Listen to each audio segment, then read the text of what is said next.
virtual reality talking about the future, curious to get across reality.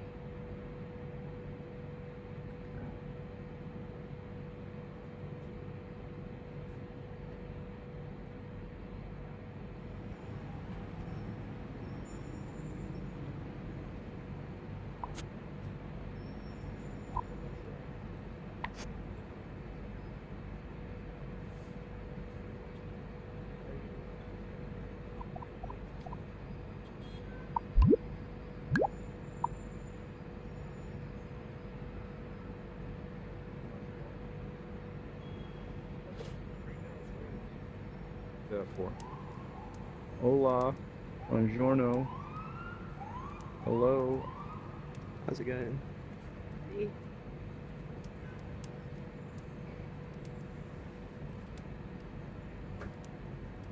We'll probably wait another minute or two for people to show Sure. up, but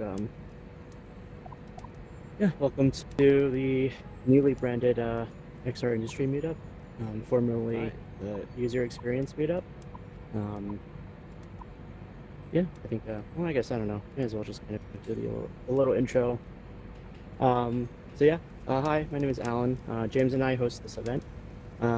We started this actually about just over a year ago, but it was the User Experience Design Meetup. Yeah, because we're both user experience designers located in New York. And I guess I started this because I realized that there are kind of interesting people in AltSpace, and just in VR in general. So I wanted like a place where we could actually talk about things, in a professional setting, as far as, not just treating AltSpace as a game, but like having an actual place for people to talk about interesting topics. And what else? No, you summed it up pretty well. That was good. I mean, I think, yeah, over the past year, the formality, if you want to call it that, has been changing. It's a little open. It's very informal, right? And so, I think early on we started having like presentations, and sometimes if there's like a special guest, we would have one. But most of the time, it's just getting together and hanging out, and meeting other people. And sometimes we have like prompts for discussion. Usually we default to like XR industry news. That's like an easy thing to talk about, what's going on in the world today. As far as this new, I don't know, rebranding, we sort of wanted to just change like the sort of communication of what it was, because it was kind of unclear. It's a little bit more clear now, and at least I hope. I don't know. Anyway, so sometimes we start out with like informal introductions. That's a good way to start. One thing we do is like we say our name, a little, probably one thing you're probably interested in, XR or UX.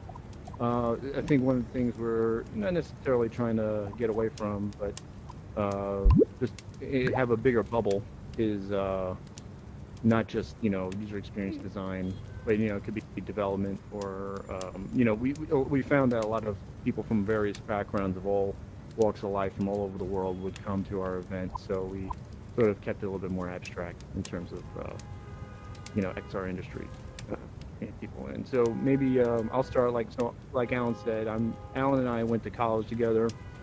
We're good friends in New York. We're both user experience designers, and we're both very interested in XR, and so that's probably good. We kind of, Alan and I discussed on like probably like in a quote unquote like a loose agenda in case we want to start a conversation over certain topics, and usually we have like prompts on certain things. But we can go around. So like if you feel comfortable, actually, you know what? That's a good idea. Let's if you want to introduce yourself, just raise your hand. And yeah, like keep it short. Like I don't know, maybe what you're interested in XR, or what you're interested in user experience design, and your name, and just keep it short, because it seems to be a lot of people popping in. So let's see. Anybody raise their hand? Give me a second. Sam? Sam, would you like to I am introduce Sam. yourself? What'd you say? Yeah, hey everybody, I am Sam, and I'm in Iowa. It's snowy here, cold right now. I work at a utility company.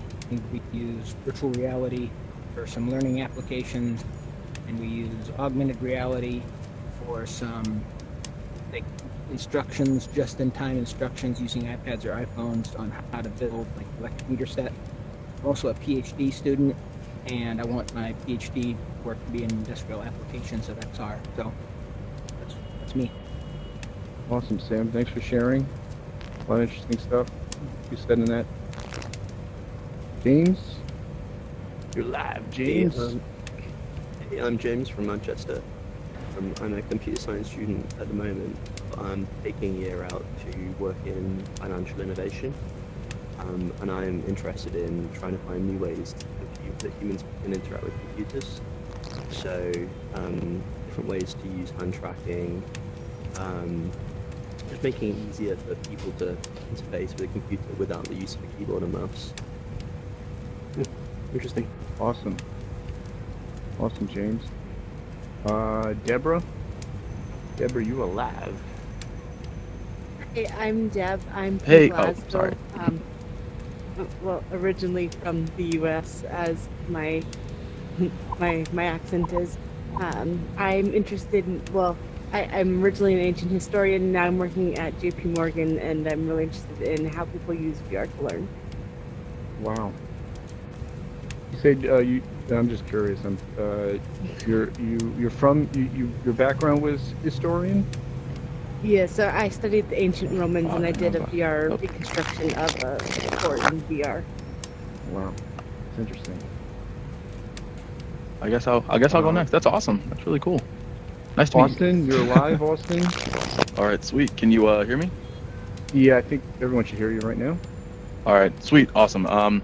My name's Austin. I'm a not a UX experience designer, but a UI engineer out at out at AltSpace and whatnot. So I just kind of joined this because I was like, hey, user experience. You know, I work with a lot of designers on my day-to-day, building out web applications and mobile apps, and so no, just thought I'd like stop by and say hi to everyone and sit here and listen to it because this is also my first meetup in Alt VR. So hello. Awesome. Cool. Yeah. Great. Thanks for coming, Austin. Yeah, appreciate it. You all anybody seem else? really cool. If you guys I guess, want to introduce yourself, I guess you and I should also introduce ourselves too. In that format. Oh. Well, I kind of already did. I don't know if I. Oh, okay. Well, Or I guess anything I else? can. I could probably go on a rant and then go off like I usually do. I don't want to do that. But go ahead. Yeah, Alan, if you were like. Yeah, sure. Yeah, so, yeah, my name is Alan, like I mentioned. So my background is actually in 3D printing, so working in tech as a UX designer. So my interest in VR, besides games, really just forcing it upon me. Just it kind of like my skills as a UX designer in 3D printing kind of translated to some, I guess, hobby type work in VR, at least on the interest level. And for me personally, I've just been building worlds in AltSpace for about a year now, and like this is one of the examples of space that I built. And I'm just really interested in how users behave in spaces, kind of like almost on a architectural level, like how people like interact with, how people move through space and how they feel and things like that. But yeah, that's my interest in XR. Cool. I didn't actually. Yeah, I forgot. I didn't even say what I'm interested in. But when Mr. Waffles, Mr. Waffles, listen. Alan, can you put Sam on megaphone? Let's see. No, I can't. Okay. Well, hey everybody. I'm standing in my university library, or probably around the library, like trying to figure out what's going on while I'm talking with these goggles on my head. So you know, let's talk about learning applications of, like, just taking, for example, virtual reality. And one of the things that I've done at my workplace is we have people who do high hazard work, electric linemen. They get into buckets and they with aerial lift trucks and they fly up in the air and they work on electric lines, high voltage electric lines. But then we have other people who collaborate with those linemen, like engineers who design jobs in CAD, things like that. And it would give them a better appreciation of the work if those engineers could virtually experience doing that high hazard work. So one of the things that we did was we took a couple of different VR cameras and mounted them, one of them on the aerial bucket and another one on the ground. And so we went through the whole evolution of a particular electric overhead job. And then we had classes where we had the linemen and the engineers sit together in small groups. And one person at a time would go put on the goggles, and we would project what the person with the goggles was seeing. We projected it onto a TV so everybody else could see it. And what it did is it facilitated little conversations around the room where the linemen and the engineers got to talk about, well, here's what's going on, and here's why you're seeing it, what we do. So it was a unique way for people who don't perform that high hazard work, flying up in the air in an aerial bucket and working on high voltage electricity. It gave them the opportunity to almost feel like they were there. Now one of the differences in that application of virtual reality is we were just watching a movie. Now you could look around, but you didn't have control of the environment, right? And so, there's other ways of doing it where you could have computer simulated work where people could actually, using the controllers and stuff, simulate doing that work. But that wasn't what we were going for in that case. We were just trying to give people who don't do that work a sense of the experience. We felt that they gave them a better appreciation of the work that they did and how that contributed to the work of the linemen. Wow, Sam, that's excellent. It's amazing. Great example. I have a quick question there. Yeah, right here. So actually, that kind of made me think of something, a particular event that I did in the past in AltSpace, where it was kind of meant to be like a hands-on type of thing. And kind of, I guess you could also say it's kind of similar to the use case you just mentioned. It's kind of a hazardous situation, so completely different.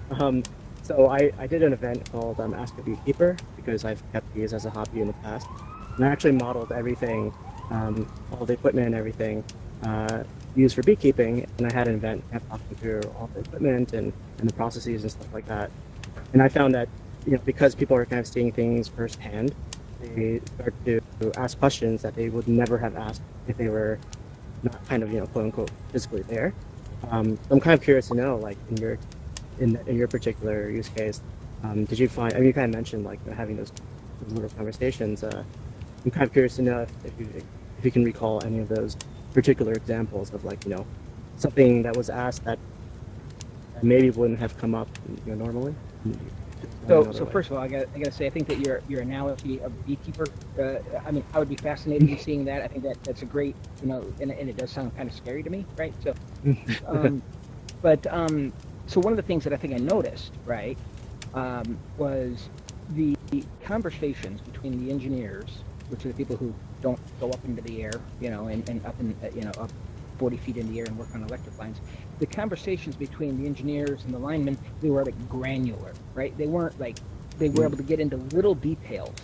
And I think, if it was just watching a documentary or on a flat screen TV, I don't think it would have facilitated as many of the detailed conversations, like why was it you did that what you did, or why did you set that there, or how come,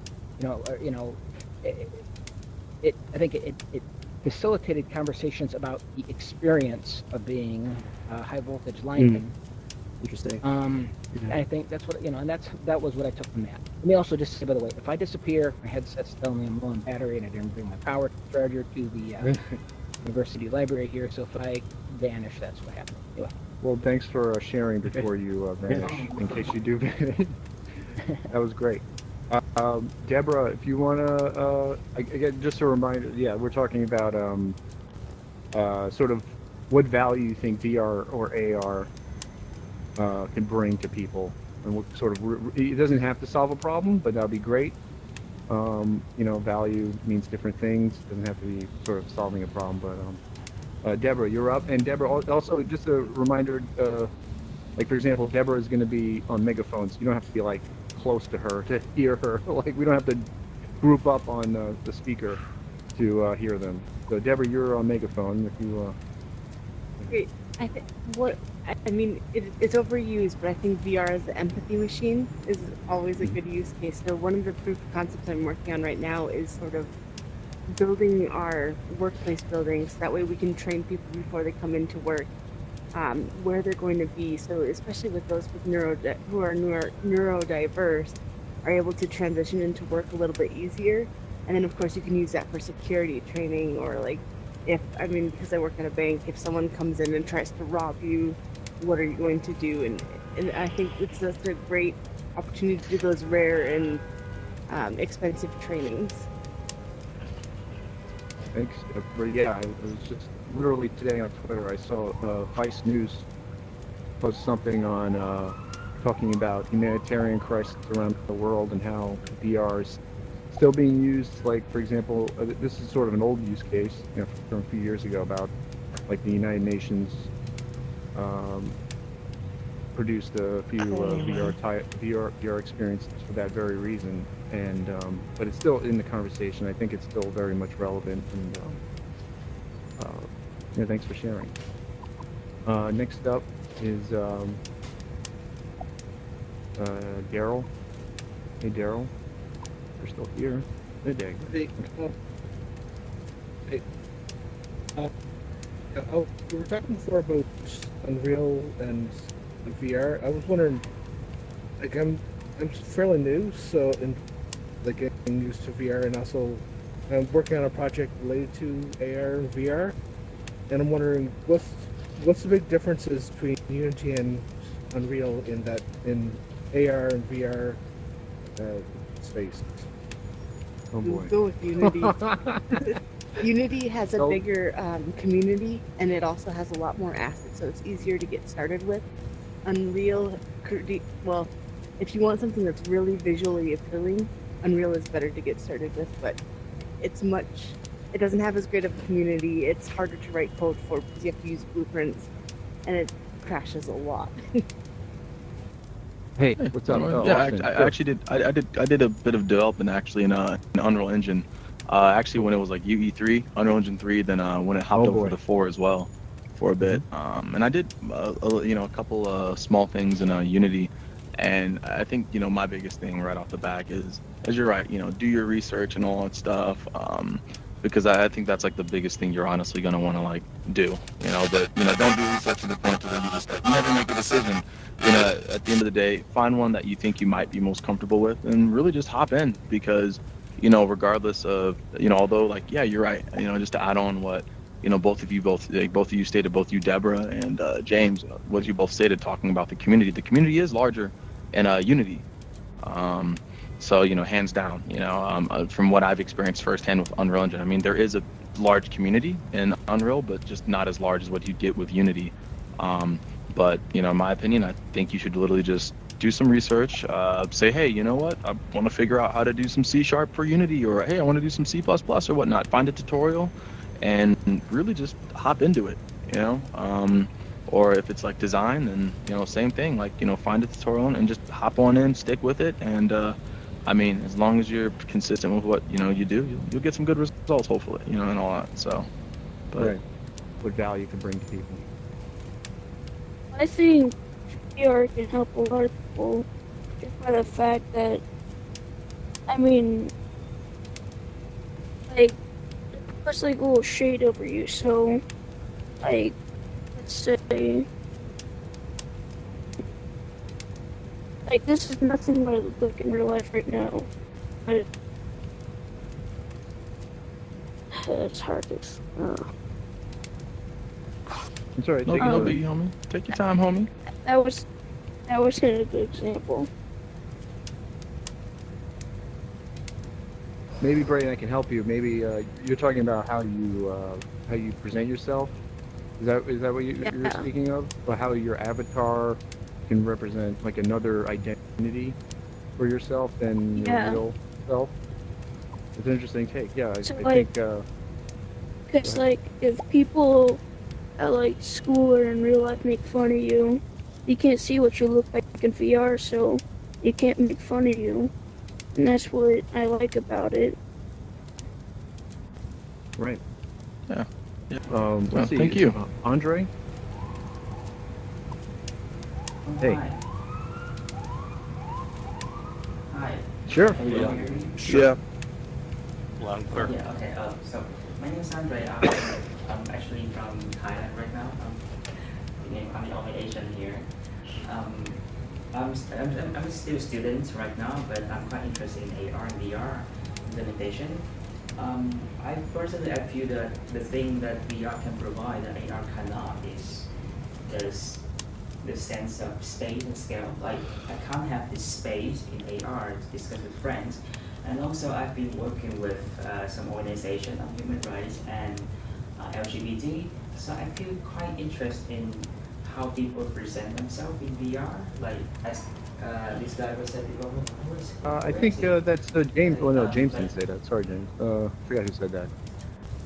Yeah, like he can present a different gender, different person in VR.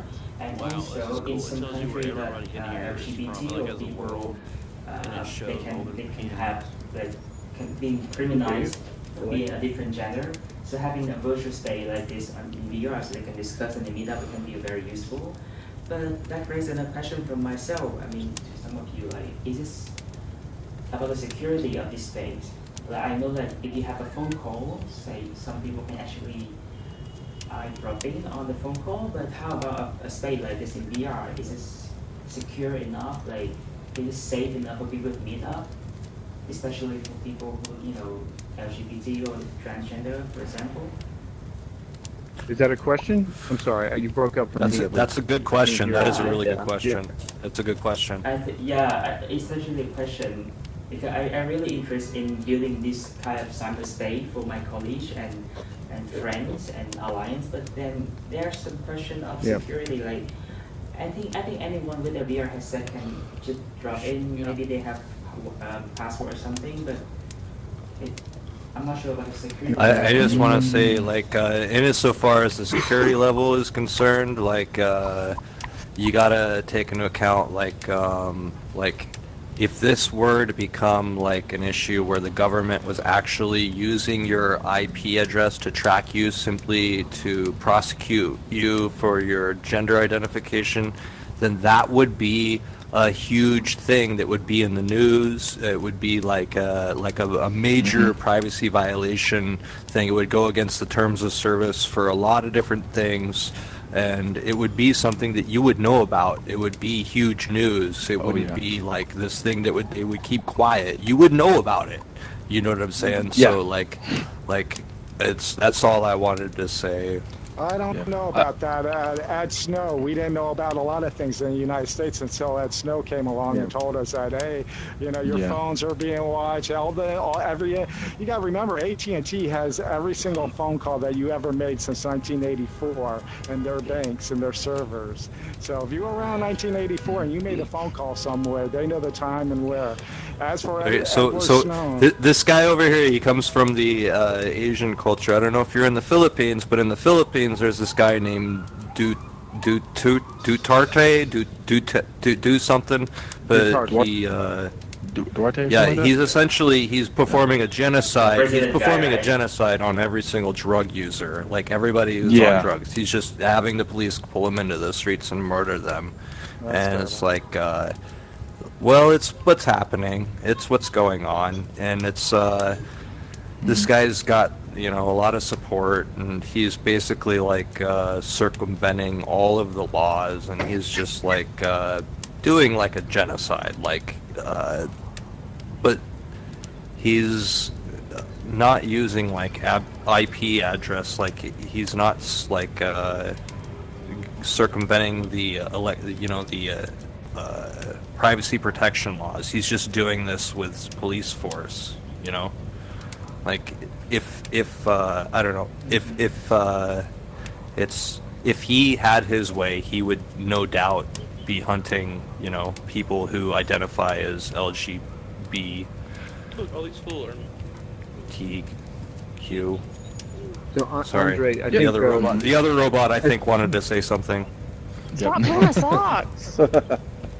So, Andre, are you asking like a hypothetical question or something more practical to specific to AltSpace? I think. Okay, yeah, because I mean, as far as I think everyone here agrees.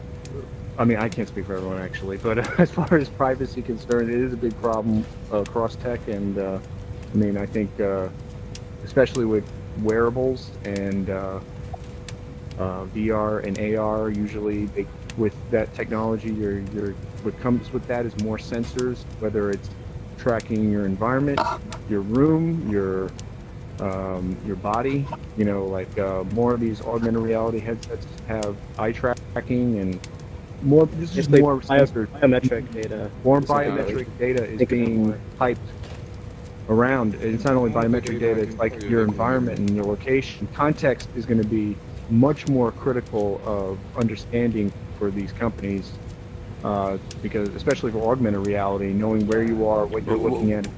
But the IP address, like the metadata of the IP address is what he's concerned about, like the metadata, Right. The government digging in and actually getting into and figuring out like where people are located and then using like their profile information against them. That's what he's worried about, and it's a legitimate concern.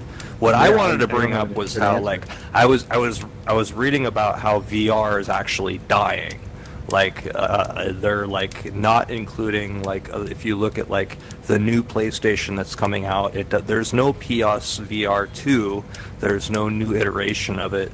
There's a lot, and one could argue that in a lot of different ways VR is kind of dying out. It was the technology of 2018 or 2019, and it's kind of, and what I want to also bring up to counter that is the new Half-Life Alyx is going to have a whole lot of new tools, kind of like in the vein of like I don't know if you heard of Boneworks, but Boneworks is made in the first Beat Saber was the top selling game, and it took them 1 month to get to 300 million or $3 million profit. It took Boneworks 1 week. They sold 300,000 copies and they made $3 million in the first week. So I'm hoping that is like a precursor to that's going to be like a good way to indicate, you know, with Half-Life Alyx, that one is going to create a whole lot of new tools so that it will revitalize the industry and then continue the VR, and then it'll continue and it won't just die out. Like kind of seems like what it's doing right now. I think it, you know, partially has to do with like the you know, the technology. You know, you look at currently right now, like the current state of like what the polygons look like right now, even on AltSpace VR. You know, if people go to VR, you know, so a lot of individuals expect like some sort of realistic type, you know, environment, kind of like what you get, exactly, kind of like what you get with, like, you know, your video games nowadays and what that, and they're wanting that same thing reciprocated, but in a virtual reality, but obviously from hardware limitations from what we currently have, although fantastic, you know, what we currently have right now from, you know, a 2080 Ti, all this different stuff.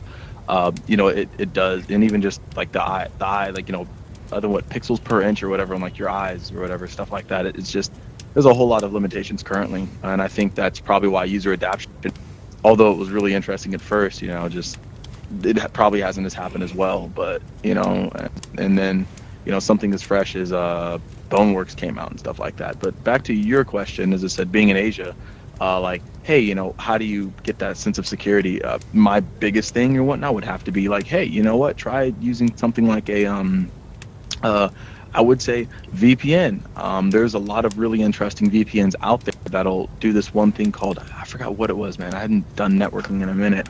But essentially, what it'll do is it'll actually shard your traffic from multiple servers and whatnot, and actually then reconstruct it, you know, when you're I think he's talking about tunneling. Yeah, it's tunneling. Yeah, yes, he's talking like about tunneling. But you actually tunnel through 4 or 5 different servers and whatnot. Instead of just one or whatnot, you actually tunnel through, like, your traffic actually your packages get split up between 4 or 5 different servers, which makes it virtually untraceable to the Chinese government and whatnot, and then gets reconstructed on your end and whatnot. And I mean, that's something that you could consider or whatnot, but that's a whole thing within itself to, with privacy, you shoot, freaking boot up what Well, Arch Linux, one I don't thing that know. you also have to There's a point lot. out, if you're going to talk about a VPN, you also have to talk about Tor, the onion router, Yes. and how Yeah, you're right. if you're going to use Tor, you need to make sure that it's properly configured. If you're not properly configuring it, it is essentially useless. Okay? Now you Yes. use Tor coupled with a VPN and coupled with a tunneling technique, and then couple that with also never using your home router. You could also use an anonymous browser, and never use Google or Firefox or anything like that. Always use like DuckDuckGo, something like that. And like go to a publicly available Wi-Fi network or something that has a WPA security, something that's very easy to get into, something that's like pretty much open. Use it, you know what I'm saying, and never go past a certain amount of data and limit it, and then just go to different, if you're that concerned about having the government triangulate your position, then there's ways to get around it. Like those 3 or 4 different methods we mentioned are usually pretty effective. Yeah, I know. See? When was we born? Yeah, like people are freaking out about their IP address being public over here. That's just the way it is, folks. Anyways, y'all have a good one. That really important question. So I'm gonna technically the meetup's gonna end in about 3 minutes, and so I want to get to everybody. But I don't think we're gonna have enough time. But feel free to talk to each other, without a moderator, putting on megaphone or anything. But to recap, I guess we heard a lot of different interesting. I mean, I never heard of this. Essentially, what Andre was talking about, this idea of meeting up people within your community in a safe environment in a more visceral way, virtually, is something I never really heard of. But we also talked about learning and training in maybe hazardous environments, and we also talked about social or virtual representation of our identity, and what else did we talk about? Alan, do you remember anything, other subjects that came up? You probably heard them with Scale, looking at content in a different way.